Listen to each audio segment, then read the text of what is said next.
So you're ready to get started playing epic guitar solos. Choosing the right scale and being able to work it out for yourself can be a challenge. But I'm going to show you right now how to get it right every time. So you can hear a riff or chord progression and instantly know where to go on your fretboard. And later on in this lesson, I'm going to be giving you a free gift that's going to rapidly improve your guitar playing. So pay close attention. You're going to get a lot of mileage out of this. All right, now let's dive right in. So the key to picking the right scale every time is you want to go through a short checklist mentally with yourself right before you start. And what this will do is it'll give you the permissions that you need in order to explore not only one scale, but multiple scales that all fall under the same umbrella of tonality that'll give you infinite possible musical ideas. The first thing on the checklist, and probably the most obvious, is finding out what key you're actually playing in, right? So if you're playing with a friend or at a jam or over a backing track, right, knowing what key you're in obviously is going to set the stage for every note that you're going to want to play subsequently. So for example, if something is in the key of A minor, then that tells you, okay, so I just need to solo in A minor. So if you happen to know scales that reflect the key of A minor, like the A minor pentatonic scale or the A natural minor scale or some other scales that we'll get into in this video, this will give you your options pretty much laid out for you. Now, what's pretty amazing about the way scales work is that a lot of them share the same notes, especially if we're talking about playing in the same key. But it's not just any notes that they share, it's notes that actually outline the chord of the key that you're playing in. So let me give you an example. If we're talking about A minor, right? If we were to take the three most fundamental notes in an A minor chord, or an A minor triad, they would be A, C, and E, right? So those three notes essentially outline an A minor chord. Now, those notes happen to actually fall in line with every single scale that we're going to be going over today. That's going to give you that kind of arsenal of different scales to work with because they share those very important, what are known as chord tones, right? Notes within a chord. Now, if you're soloing, let's say over a chord, and the notes that you're soloing with are the same notes as the chord that's being played, you're never going to play a wrong note ever. So I'll just show you in this position here where those chord tones can be found. So we already found the first three, right? So 5th fret on the low E string, that's A, right? The root note, obviously. Then we have our minor 3rd, which is C. And then we have our 5th, which is E. So we have A, C, E. And that appears again, right? Right here, which is the 7th fret of the, 7th fret of the D string here. And then the 5th fret of the G and the B string. That's also A, C, G, right? Or sorry, G, E, A, C, E, right?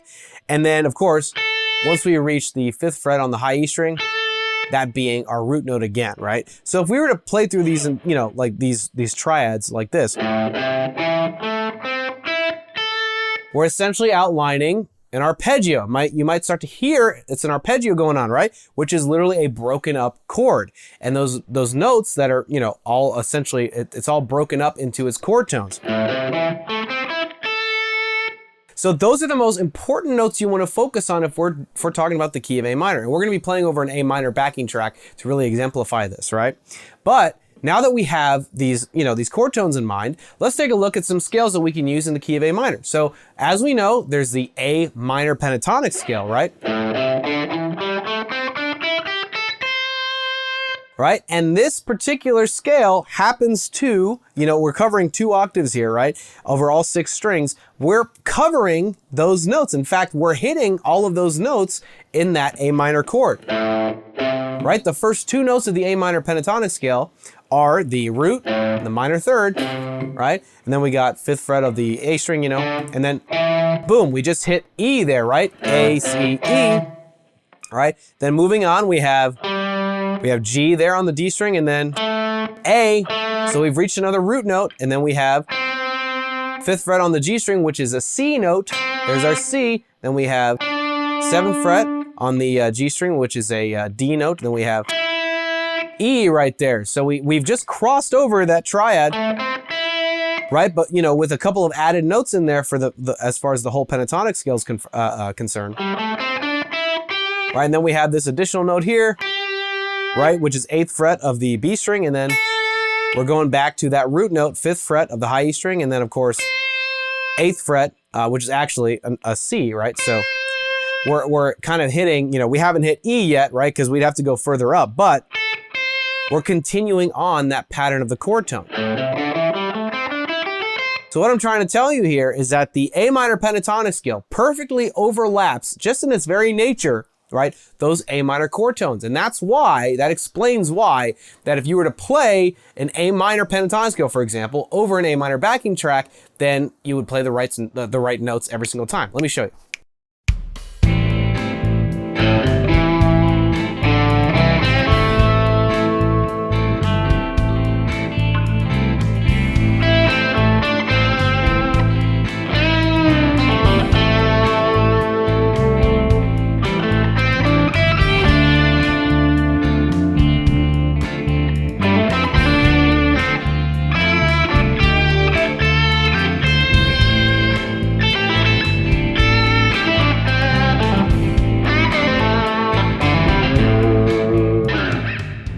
So right there, I was just casually going through the scale. I try not to get too licky with it, right? But I was just kind of showing you how, emphasizing the notes of the scale, you can hear how they work over that progression. And we know why, because it contains the right chord tones. But here's the thing. You might be like, well, I play the pentatonic scale all day long. I kind of want something new. What's a different scale I can use to kind of broaden my musical horizons, which we'll get to. Let me just preface that by saying that if you ever feel bored or burnt out by a scale, it's really because you've been playing that scale the same way this entire time, right? Because the truth is, you should be able to get infinite amount of mileage out of just one scale if you truly wanted to.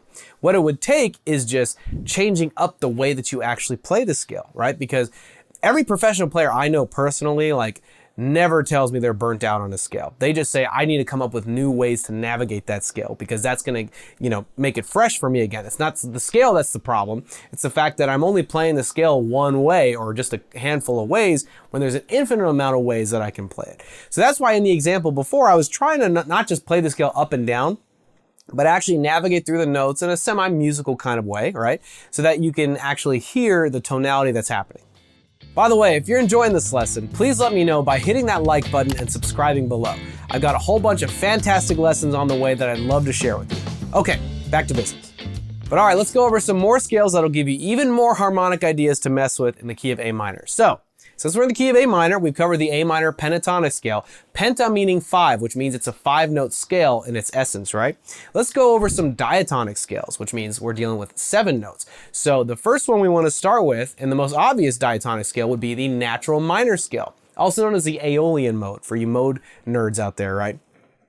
Which of course, if you ever hear the term Aeolian mode, it just means natural minor scale. It literally means the same thing. It's just a fancy name for it when you're thinking it in terms of modes. Okay, so the natural minor scale in the key of A minor, we're gonna start with 5th fret on the low E string, and then 7th fret, 8th fret, all right? Then we got 5th fret, 7th fret, 8th fret on the A string, all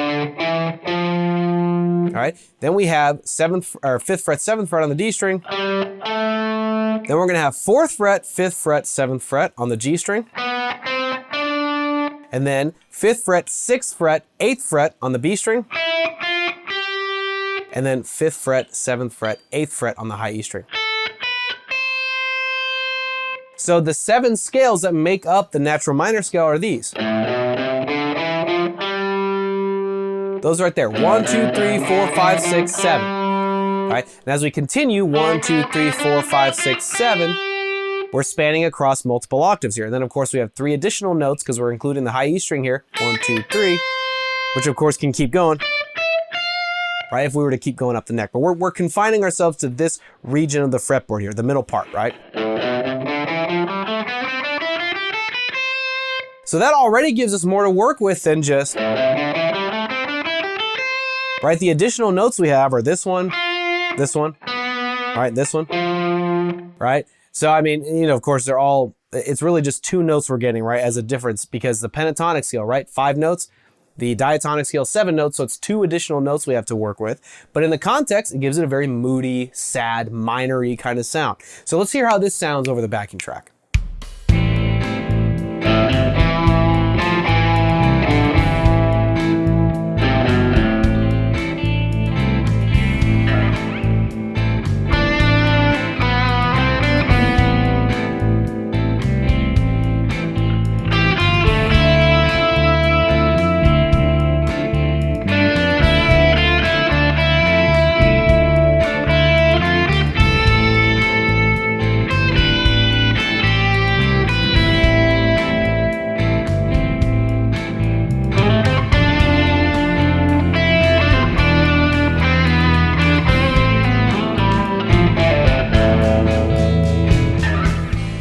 Okay, so in that example, same idea. I was just perusing through the scale, trying to not just go in a linear fashion, right? Just going up and down the scale, but really listening, right? To especially those two additional notes we're getting there. Because remember, we're sharing those chord tones, right? That A, C, and E, those are in there, right?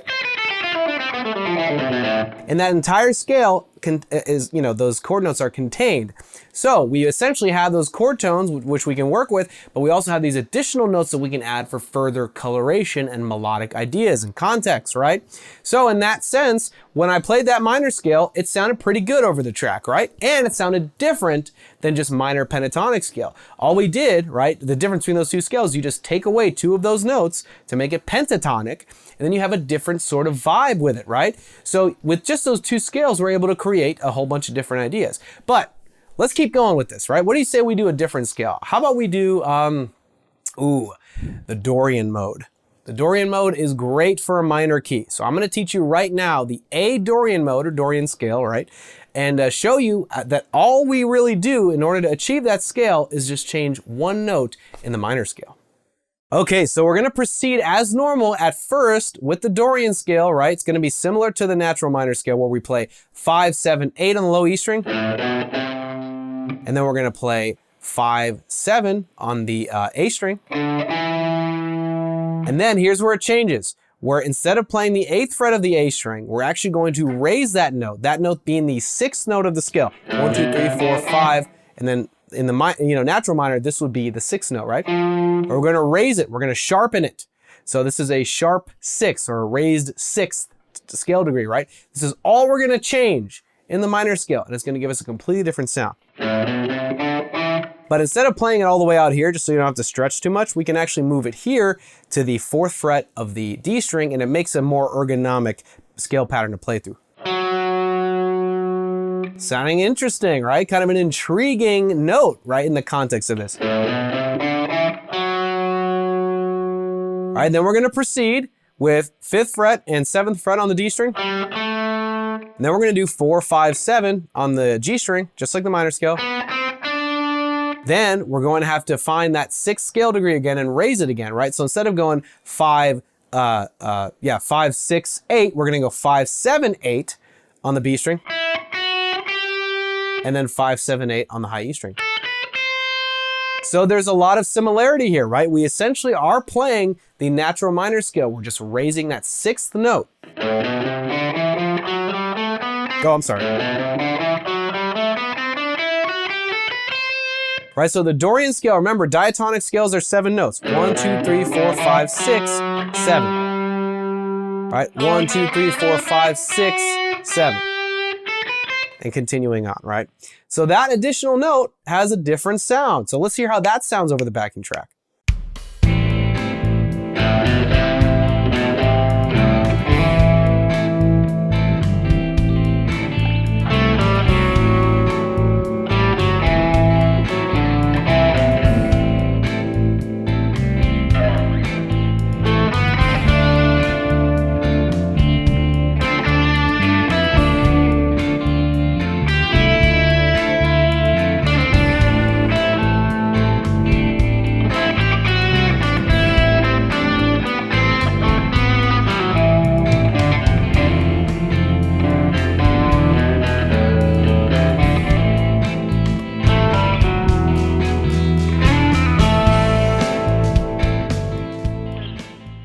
What an interesting sound, just by changing one note in the natural minor scale, we achieve the Dorian scale, and it gives us that very fascinating kind of sound. I always like to think of Carlos Santana, who's an avid user of the Dorian scale, always sounds really cool and gives it this just very almost fusion-y kind of sound to it, because that note is a major note. So it's like when we're raising the 6th note, it becomes a major 6th, right? So we're putting that in the context of a minor, creates this interesting tension. So just from those first 3 scales, we're able to get some really cool ideas to work with all 3. But I got one more for you.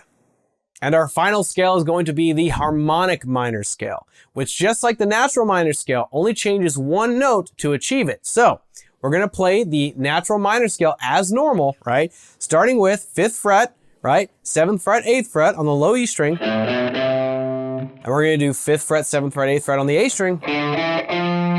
Now here's where it changes. We're going to be changing the 7th note in the scale, and we're going to raise it. So we're going to make it a major 7, right? Which is going to be the 6th fret of the D string. And then we can conclude it with that octave, right? That root note there, which is 7th fret of the D string, right? So all together, all 7 notes, 1, 2, 3, 4, 1, 2, 3, 4, 5, 6, 7, as opposed to, right, which is natural minor, or in Dorian, right? So we're just these little changes, just change, you know, they mess up the whole in a good way, right? They kind of throw off the context of each of the minor scale and gives it this different vibe. So with the harmonic minor scale, we're getting kind of an exotic sound, right? So continuing on, because we're going to cover 2 octaves, right? Once we get the 7th fret of the D string there, we're going to go 4, 5, and 7 on the G string. And then we're going to go 5, 6, and 9. So we're going to stretch a little bit further here, right? And if that's a little bit of a stretch for your hands at this present moment in time, you can also play the 4th fret of the high E string, right? Same note, just different position on the fretboard, right? And then we're going to play 5, 7, 8 on the high E string, right? Or if you're gonna play that that raised 7th, right? You can play it on the 4th fret of the high E string, and then you can go 5, 7, 8, right, to play it. So.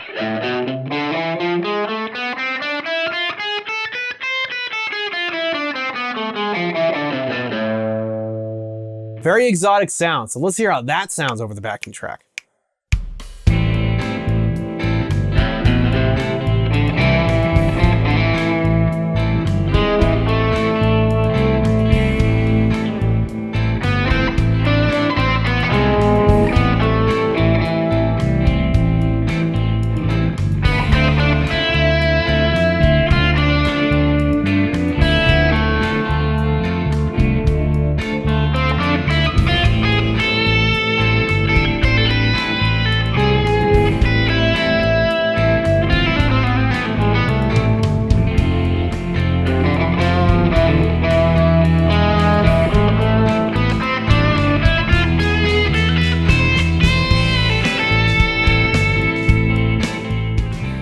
So same situation there. I tried a different scale that, that worked within the A minor umbrella, and it gave me a different sound, even though it shared a lot of the same notes with the natural minor scale, and of course, shared those chord tones.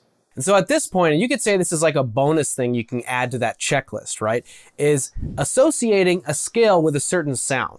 That's what I recommend you do. Rather than knowing academically, like the fact that the Dorian mode is the minor scale, right, with just a raised 6th, or the harmonic minor scale is just the minor scale with the raised 7th, right? All that stuff's important, but it serves you the best, I think, right, in the moment when you associate it with a sound. So if you're thinking, okay, minor pentatonic gives you that rock and blues sound I love so much. Cool. All right. Minor scale gives you that sad, emotive kind of sound, which I also love so much, right? Dorian mode gives me that cool, interesting kind of fusion-y sound that I can throw in if I want to. Harmonic minor gives it that exotic edge, right? You associate these scales with a sound, and that way, when you're trying to go for a certain sound or a certain vibe, you know exactly what scale to use that's going to get you there.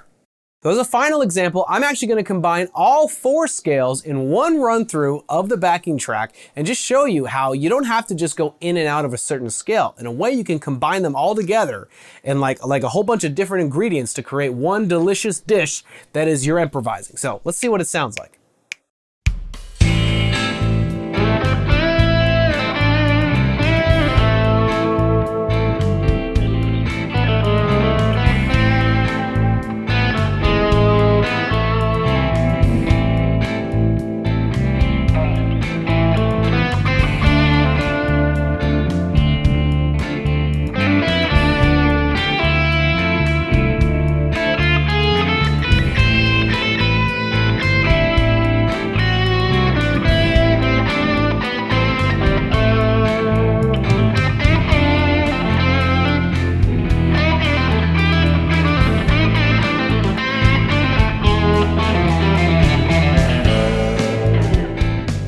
All right, so I went a little off the rails at the end there, but I was using all 4 of those scales, right? But notice how I didn't venture out of this neighborhood right here that we covered, right? All of these scales you now know and you have access to. So all I was doing was just navigating through them in a way that I felt, natural and comfortable with, listening to the backing track, of course, but knowing that everything that I have, every decision that I've made musically, right, fulfills that checklist, right? We've gone over what the key is, right? And what sort of umbrella of scales that we have access to. And this is just the tip of the iceberg. There are tons and tons of other scales out there that are really just derivatives of the major or the minor scale. So at the end of the day, if you figure out those similarities, you can find yourself coming up with all kinds of ideas just by changing 1 or 2 different notes in the scale, and you're finding yourself, playing a completely different scale. And what you're going to do now is spend your time familiarizing with these scales, getting them under your fingers, but also listening, right, to the sounds that they give you access to. So you can associate a sound with that scale so that when it comes time to take a solo and you're improvising, you can just think what sound that you want to achieve, and then right on the fly, you know exactly what scale to use. And as a lead guitarist, this is one of the most important things you could possibly spend your time learning. Because when you finally understand what notes and what scales you can use as a guitar player, you'll be able to solo over pretty much anything. So even though we've merely scratched the surface on this concept, my hope is that you're walking away today feeling much more confident that if you hear a chord progression or know what key that you're working with, you'll know what scales that you have access to and what notes you can play. But as you'll soon discover, scales can only get you so far before you start running out of ideas for your solos.